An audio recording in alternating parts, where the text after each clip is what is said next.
Hello, everybody.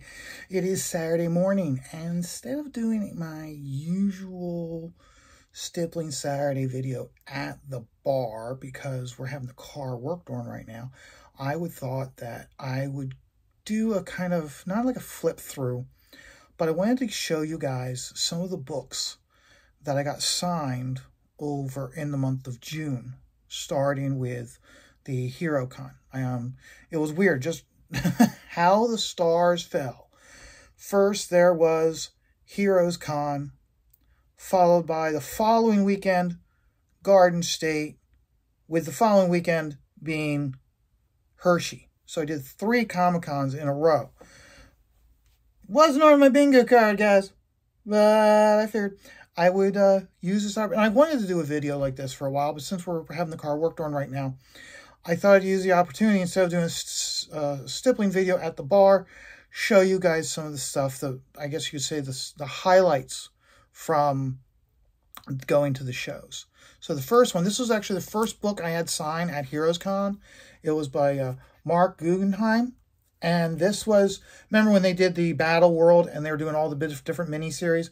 They did this one, which was the Sinister Squadron, and their realm was next door to the New Universe territory. And of course, you had the characters fight. And the reason why I had this one signed is this is the one where the two territories actually fight. And we talked about it, because I love the New Universe. I was like, specifically DP7, Cyforce. So at first, when I saw there was a neighboring territory was New Universe, I was like, this was good. But then when they had the two fight, the Sinister Squadron just wiped the floor with them. And for me, I was kind of like, oh man, this sucks, because I'm a New Universe fan. And I talked to him about it. He said, yes, if it was up to him, he wouldn't have had necessarily the Squadron Supreme wipe the floor with him, because let's be honest, they had them basically hand the Starbrand character, handed him his ass very easily. And he said in no universe would that actually happened. But because it was a Sinister Squadron, they already had plans of launching a Squadron Supreme series afterwards. He had to do it.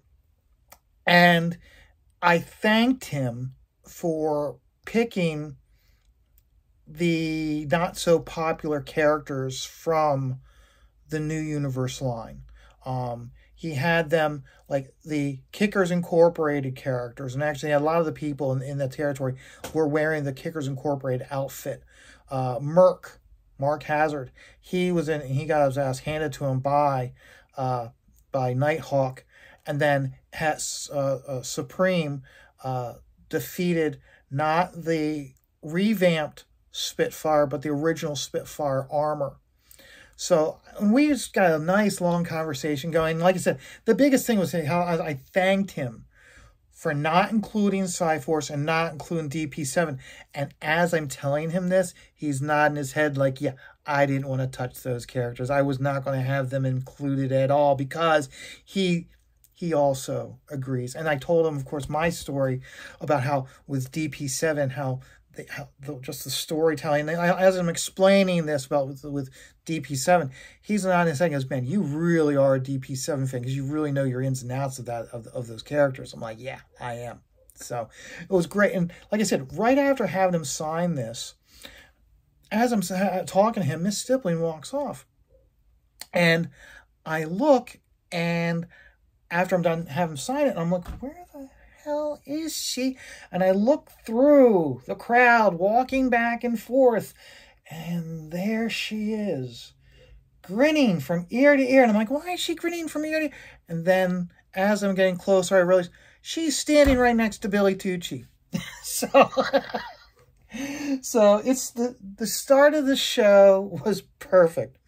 So we ended up walking back with Billy and Fraga, and I'm talking to Fraga and asking about about Georgia, and because he lives in Georgia and everything. And I had him, because the local store, about a month and a half before the show, one of the local stores was going out of business, and I rifled through their dollar boxes, which he had for like 33 cents each. So you're getting like basically 3 for $1. And I came across this. So, of course, I had to have Fraga sign this. So, having him sign this issue 0 Black Flag was kind of big for me. Just because, like, hey, like, what I need.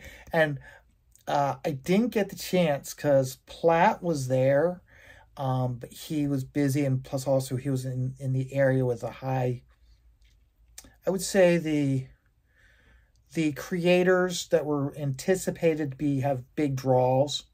They were in a separate section, and that's where Platt was. So I didn't have Platt sign this, but Platt is going to be at Baltimore, so I'm going to have Platt sign this if I can. So there's that one. And then this one, I'd had Joe Prado sign it last year when he was at Baltimore. And this is one of those books I'd had originally set aside for Shane Davis to sign when he was scheduled to be at Baltimore. And so I already had this set aside. So and that was in 2020. So I waited 3 years to get this book signed by Shane. So that was one of those, I told him that. I was like, no, I've ever since you showed up on my radar for being a guest at Baltimore, I've been waiting for you to sign this book. So, and he gave a nice chuckle to it.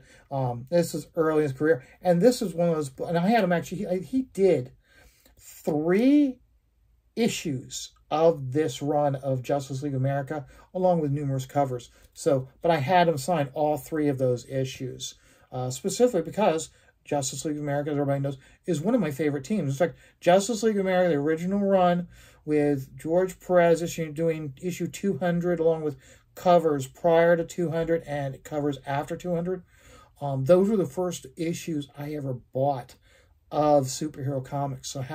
So you can see where a Justice League title that is more of a throwback to the Justice League that I know, as opposed to the current run of it has to be the top 5 characters, or it's the Justice League International with Blue Beetle and Booster Gold. No, this is my run that I like, and so getting this signed was pretty important to me.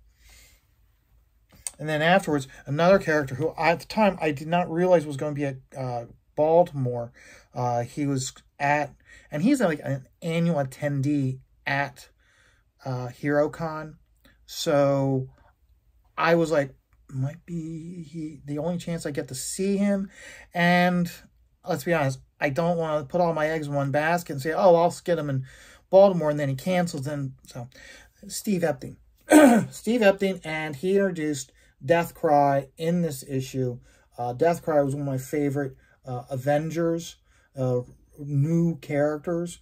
I also like this era. I'm one of the few people that really like this era where the characters were running around with leather jackets. So the leather jacket with the A on the shoulder united them as one team more so than being the Avengers. Kind of like how like the classic X-Men have the black and yellow or blue and yellow leotards. The leather jacket gave them that sense. Plus also during this era was also when Valiant was big, and a lot of what made Valiant big was the fact that none of the Valiant characters really had costumes. They had more of uniforms. So this was keeping in touch. And I did like this era because you could have them with, like, you could see how these guys have various like helmet apparatuses and whatnot for their mission. So that way you could alter whether they had headgear or body armor or whatever for that specific mission, but yet you had the leather jacket to bind them all together. So I really do enjoy it. So having this one signed by Steve also, and you can see it's kind of right here in the corner underneath this price tag. So yes, I recycle my bags. So, but no, so this was one of those where I was like, yeah, I wanted to have him sign it. So that's the one I had him sign. Another one I took the opportunity was Ray Kreising. Ray Kreising, he was an inker And again, this was one of those books where it's like, as soon as I saw that he was going to be at the list, and I had the opportunity to see him at Heroes, it was a no-brainer. I had him have signed this issue. This is one of those issues where you get it because you like it, not because it's got the potential of earning money and being worth more in the future. Screw that shit. I want the books that I like. The books that I really like. Those are the ones I want to get signed. So I got Doom Patrol from the Tangent Universe. Now this one already had Sean Chen, Kevin Conrad, and Dan Jurgens' signatures on it. Dan Jurgens, I had him sign it probably almost a decade ago. So having Ray Kreising, having his signature added to this book with all the other signatures was important to me. It is actually one of my favorite books of the Tangent line. It was, remember, when they did the Tangent books, they did two. They had like Wave 1 and Wave 2. This was Wave 1. And this is one of the first ones I got. Really enjoyed it, and really gave you that sense of how the characters' names are similar, but their characters themselves are completely different. So, like this one, had to have it signed. Now, the next one, this next one here, it was signed by Steve Oliff, and these is one of those where I couldn't pass up the opportunity of having Steve sign this book. I've had this book for a very long time and enjoyed it, and just the opportunity to have this book signed by him. Okay, Gene Colan, Blood Scent. Steve did the colors, and I asked him how he used Doc Martens, and he used a water-based marker. And so, like, whereas like now we use Copics and everything, and water-based pencils and whatnot, he was really, this book, let me open this book up. I think this book is from like 87, 88. And when you look at books from back then, they really weren't pushing the envelope with colors. So let me see here.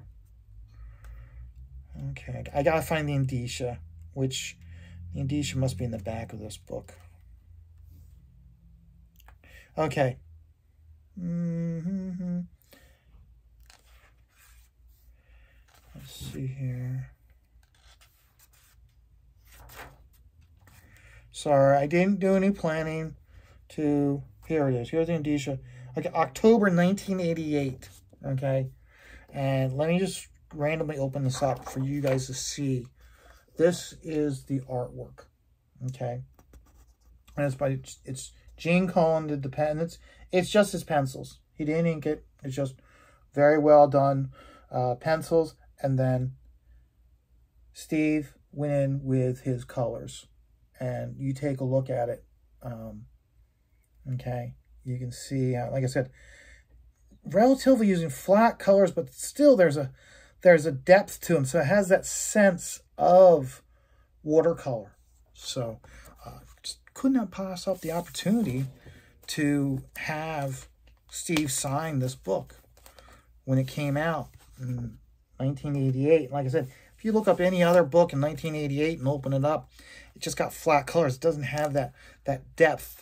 So also this book also back in 1980, most books were still being done with cheap newspaper print paper. This one was done on a slightly higher. This wasn't done on prestige format paper, but it was still a higher quality paper than regular newsprint because it was whiter. It wasn't like a grayish yellow. You know, most newspaper had that grayish yellow to it.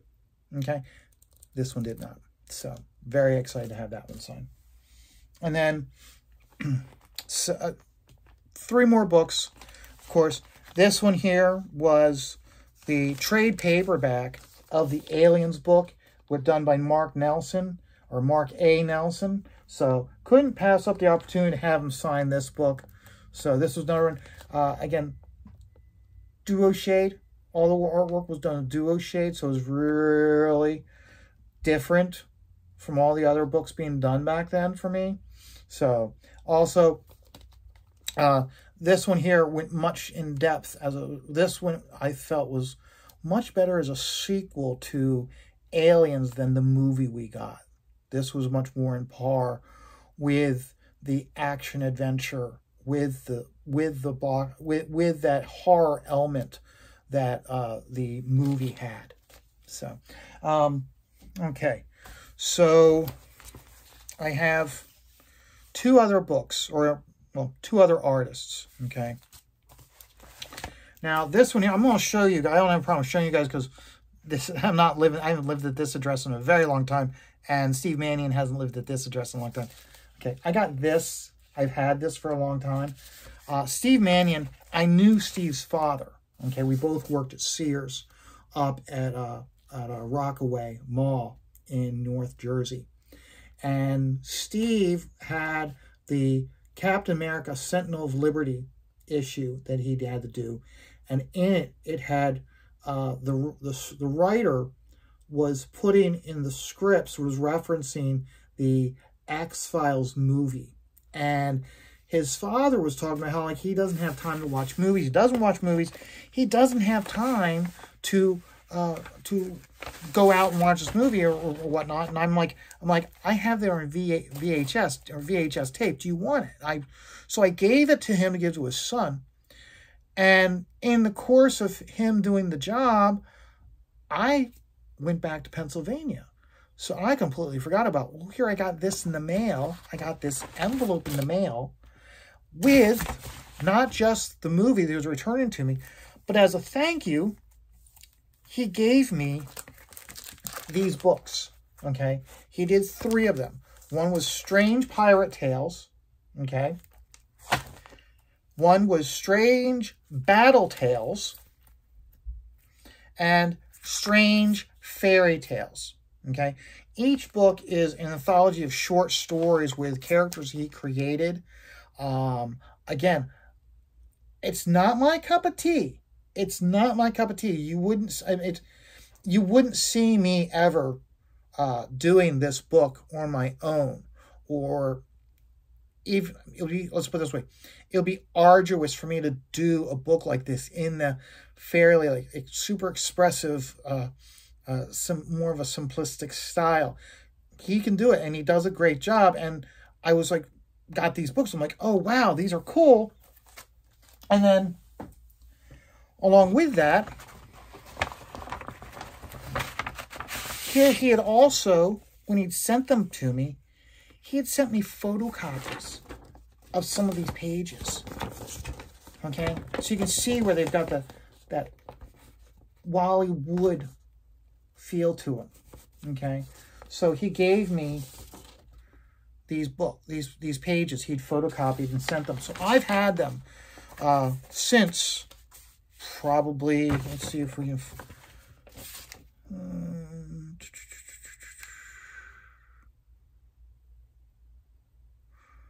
August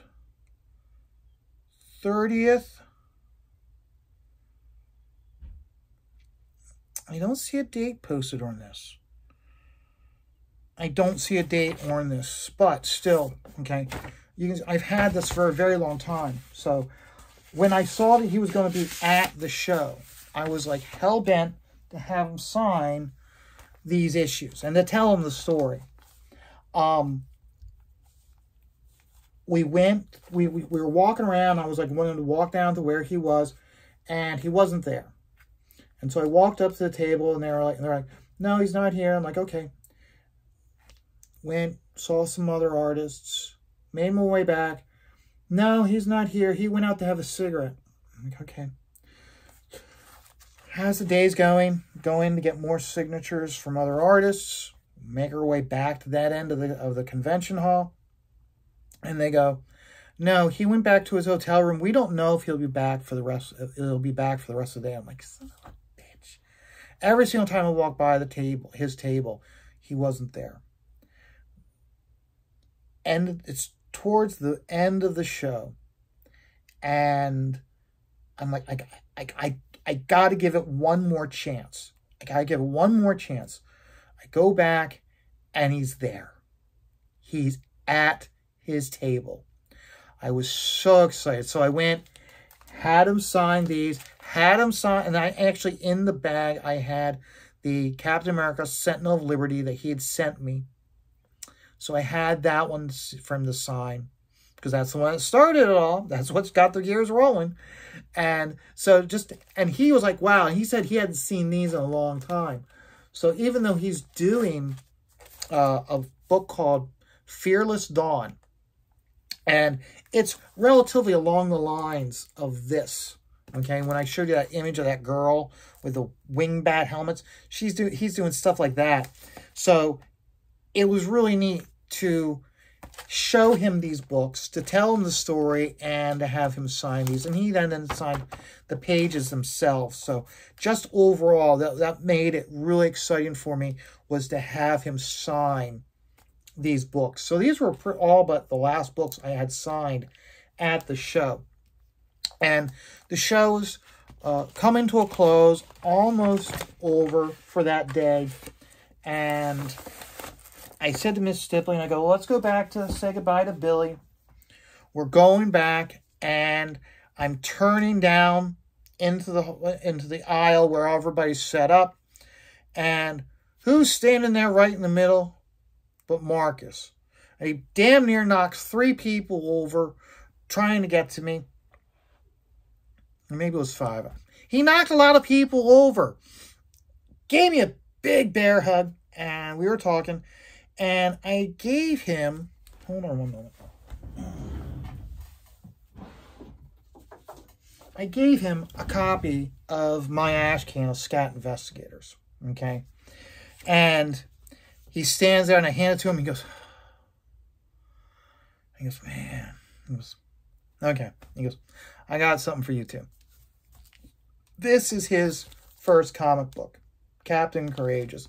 With this is, and I believe it's Kitty Nova. And now, first and foremost, he's now starting to post pages of this on his Twitter feed. So his handle is Marcus Kilgrew.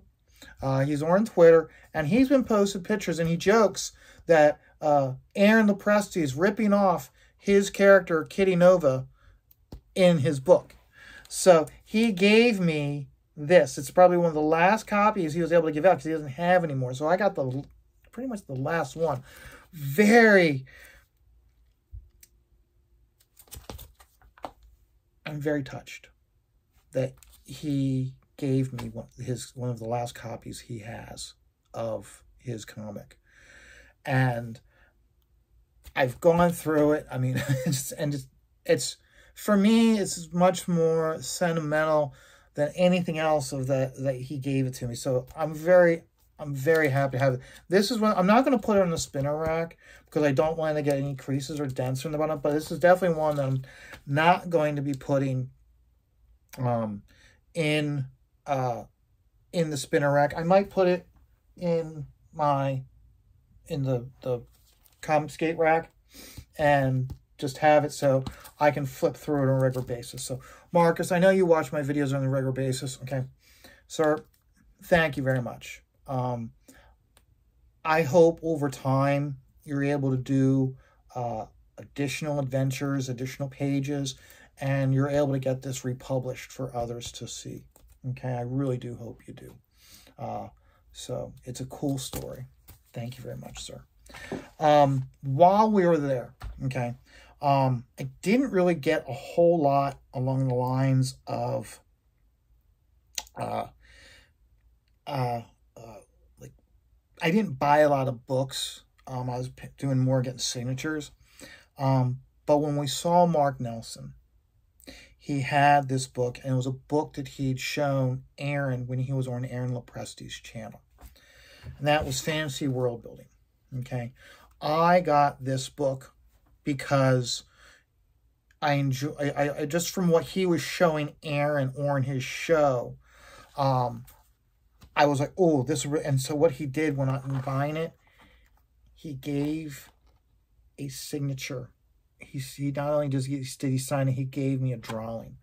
And I'll tell you something. There's so many things that you don't think of when you're storytelling or world building, but yet there are things that when you pull back and someone else brings it to your attention, it really almost like a snap of your fingers or a slap across the face or a bucket of water being splashed in your face. You're like, holy crow.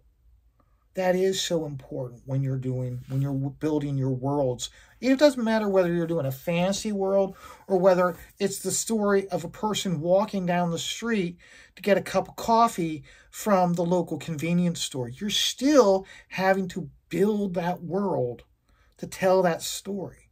Whether it's a realistic, boring American Splendor style story or a Kit Carter story, you still got to do that world building. And so many things they slightly points out that you're like, oh my God, I hadn't thought about that. And yeah, that is important to take into consideration. So this is one of those books that I'm glad I spent the money on to get at the show. So very happy to have this. Now, the last two things I want to show you from, or the last thing I want to show you from the Heroes Con is I got a piece of artwork signed. It wasn't a page from a known artist. It was my own work. You guys have all seen me working on this page in my videos and in some of my short videos. This is Star Wars, when Marvel had the license back in the day when they were doing the books between Empire and Return of the Jedi.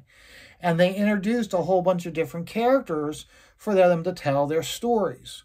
They couldn't have so they had these characters that they created for these stories, and I liked those issues so much that I wanted to honor them with my own artwork.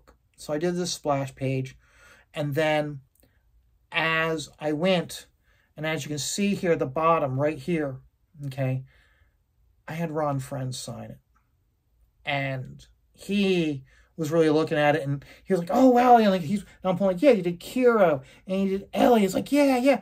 And then I was like, and then you did these two when Lando Calrissian went undercover with the white wig. He was like, oh my God. Like, he was like really like surprised. And like how like Danny and Rick and Cheeto, and he was talking about how when they did these little guys, these little cat guys, they did not know at the time that in Return of the Jedi they were going to have Ewoks.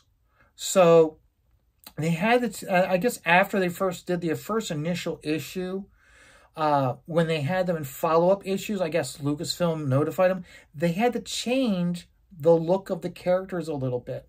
So, and then leading into the following weekend, I had Walt sign it also, because Walt did characters from that run also. So for me, having this piece of artwork, my artwork, signed by both of these creators of these characters, who basically, like I said, I mean, I was a Star Wars fan long before I picked up a superhero comic book.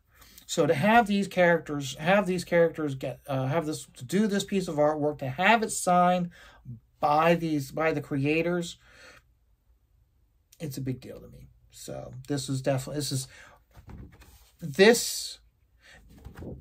I will be having this framed. Okay, this will be framed. In fact, it's one of the things I need to do is I need to take a measurement of it. I need to go to either Walmart or Michael's, and I need to buy a frame and get this framed. I can't lollygag around anymore. At Garden State, had Walt sign it, but also had Walt sign this one. Okay, Walt and Howard signed this one. Even though this one isn't completely finished yet, I explained to them I hadn't finished it yet. And when I showed it to him, and I showed it to Walt, how like he created this character here, along with this spaceship and this spaceship, Walt was like, oh yeah, I did.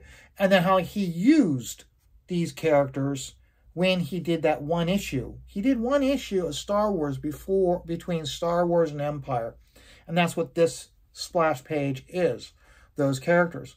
And then I showed it to Howard and told him how he created these characters. And he's like, which goes, and I explained, like, you did the Magnificent Seven story with these. He's like, oh, yeah, that's right, I did. And we were talking then how he also, this was one of the first characters, and Howard did it. This was one of the first characters they did after the initial comic books based on the movie.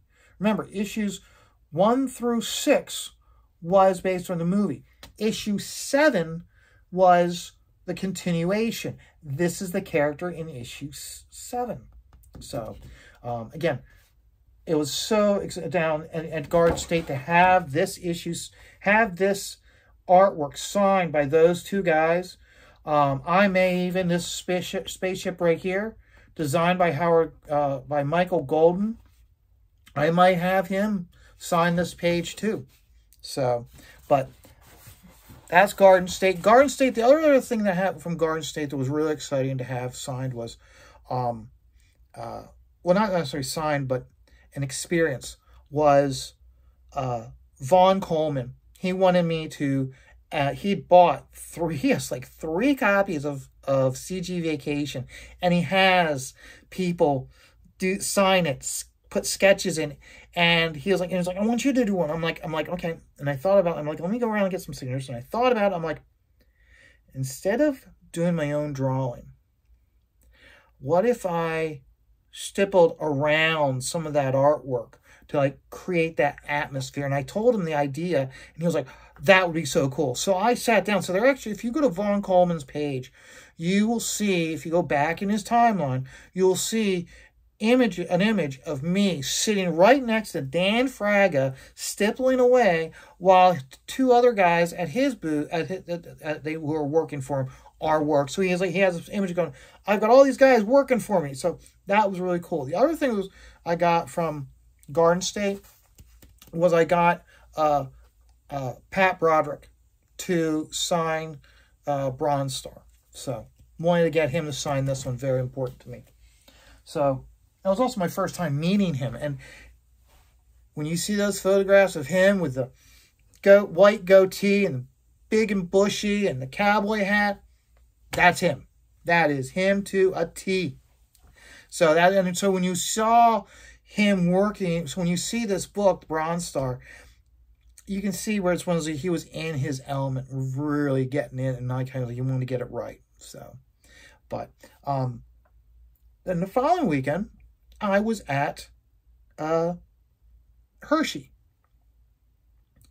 Now, Hershey, I only have one book I want to show you guys from the artists I saw, because there's, I normally do not spend, in fact, there's almost a rule, I won't spend $20 on a signature. But I broke that rule because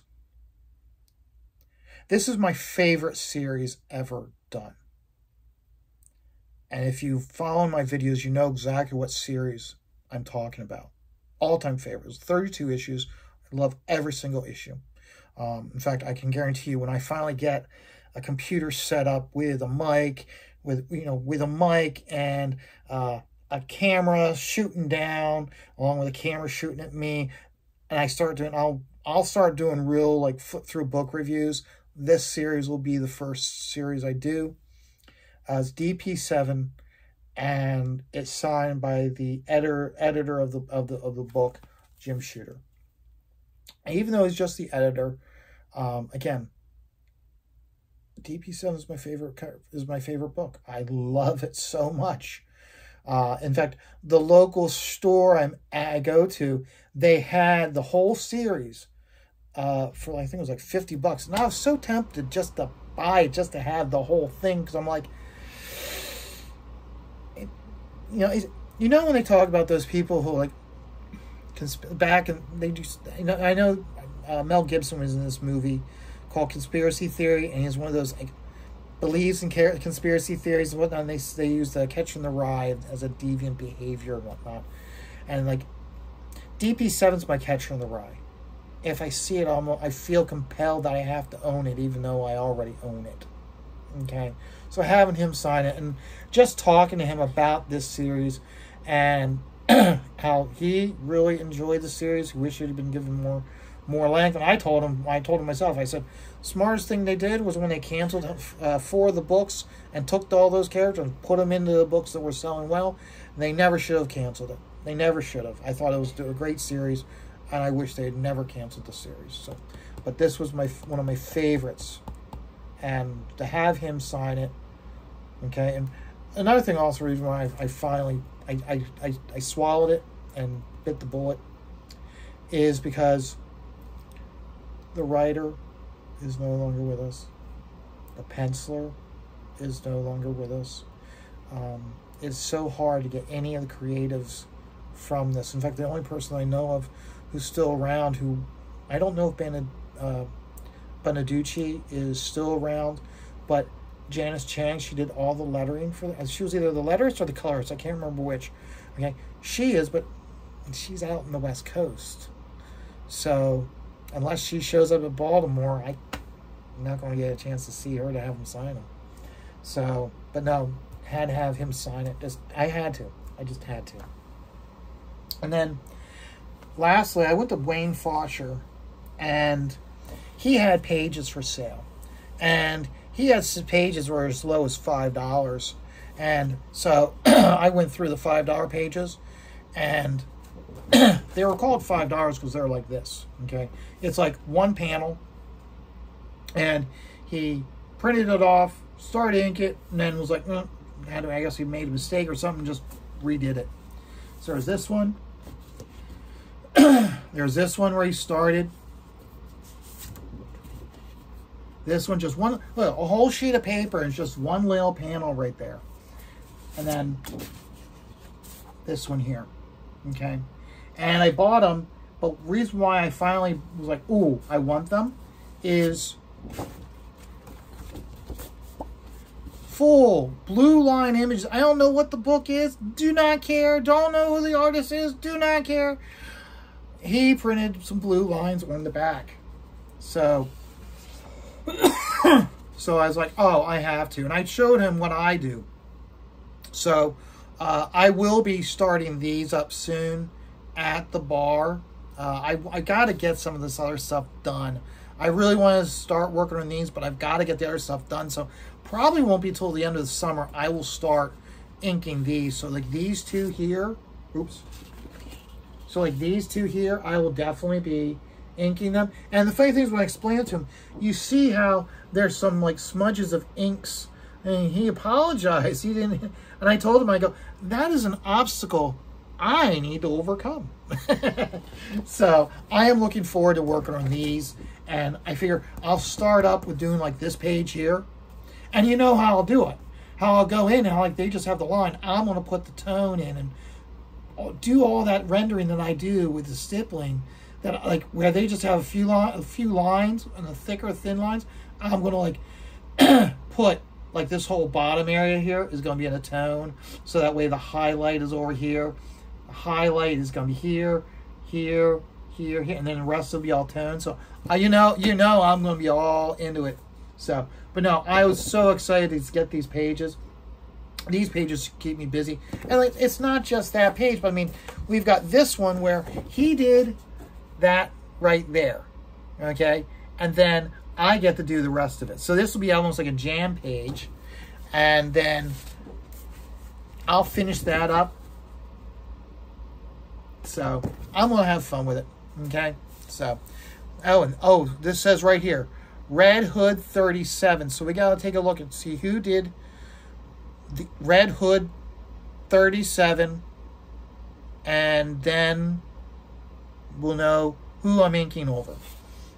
Like this one here, I don't know. It doesn't say anything on it, so I don't know who did the original pencils. This one here, I'm probably just gonna experiment with doing some stippling on this. These blacks, I'm probably just gonna leave them as straight blacks, and I'm just gonna stipple the flip out of this guy right here. So, guys, I know. It's a much longer video than I normally would, but I had to cover 3 cons with you, so give me a break. So, hey, I'm having a lot of fun. I hope you guys are having a lot of fun. Remember, please, I know this isn't my normal video. If you look at my channel, you'll see mainly it's basically what you'll see is this being worked on. You see a close-up of like this as I stipple away at it and I talk randomly about subjects, okay? But normally they're not like this. But hey, I hope you'll check out other videos on my channel. I hope you enjoy them. I hope that you will like it. I hope that you will comment. I hope that you will subscribe. And you'll share it out. And you know why I'm going to hope for those four things? Because I'm not going to get it unless I ask you. It's the one thing I do remember most from Joe Logic, is you don't get a subscription, you don't get someone following your channel unless you ask them. So guys, hope you guys have a great day. And remember, life is always going to be stressful. Just take it all one dot at a time. Bye.